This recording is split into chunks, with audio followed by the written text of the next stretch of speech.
Сәлеметсіздер ме, оқушылар? Даярлық сыныбының жаратылыстану пәні бойынша біздің бүгін өтетін сабағымыздың тақырыбы электр тоғы не үшін керек? Сабағымыздың мақсаты электр тоғының табиғи көздерін атау. Қазіргі кезде адам өмірін электр қуатынсыз елестету мүлдем мүмкін емес. Себебі күнделікті тұрмыста қолданып жүрген барлық құрылғылар электр тоғымен жұмыс жасайды.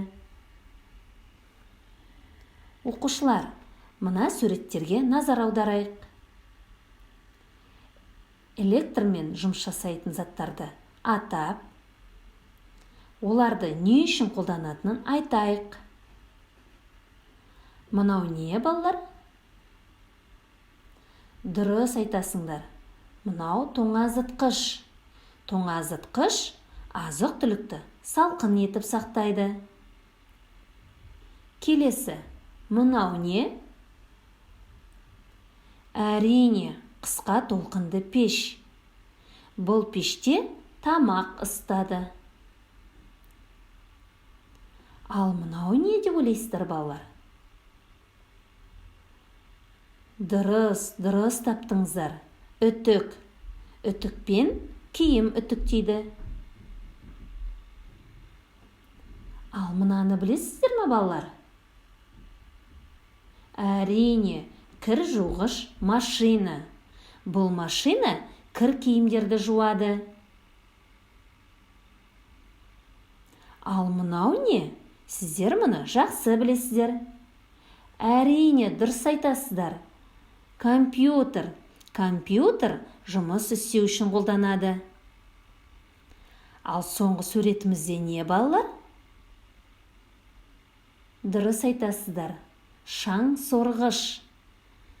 Шаң сорғышпен шаң тозаңды тазалайды. Осы құрылғылардың барлығы электр тоғының көмегімен іске қосылады. Бүгінгі таныс болған тірек сөз құрылғы. Орыс тілінде устройство, ағылшын тілінде device. Балалар, тағы да бір рет қайталап жіберейікші. Құрылғы, устройство, device. Тамаша. Суретте көрсетілген құрылғыларды барлығымыз үйде қолданамыз. Солай ма, оқушылар? Ендеше атап өтейік. Теледидар, үстел шамы және ноутбук. Олай болса, не үшін тұрмыста қолданамыз? Жауап береміз, балалар. Оқушылар, сіздер тағы қандай электр құрылғыларын білесіздер?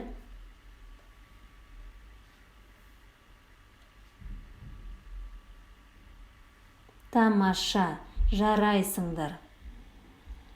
Оқушылар, электр құрылғыларын электр тоғына қосарда, немесе электр тоғынан ажыратарда қауіпсіздік шараларын қатаң сақтау қажет.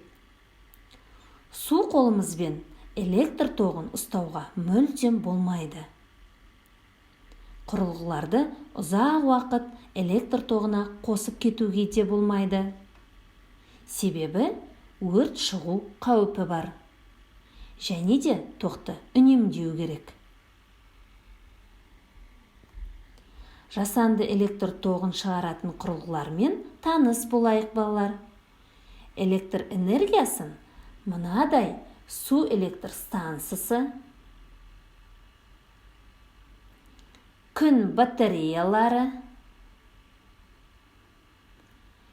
және жел құрылғылары сияқты жансыз табиғат бөліктерінен алады.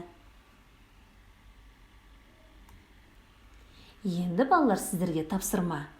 Осы заттардың ішінен электрмен жұмыс жасайтын құрылғыларды тауып атаймыз алдымен. Соның ішінен біреуін таңдап, суретін салып, мұғалімдеріңізге жібересіздер. Осымен сабағымыз аяқталды.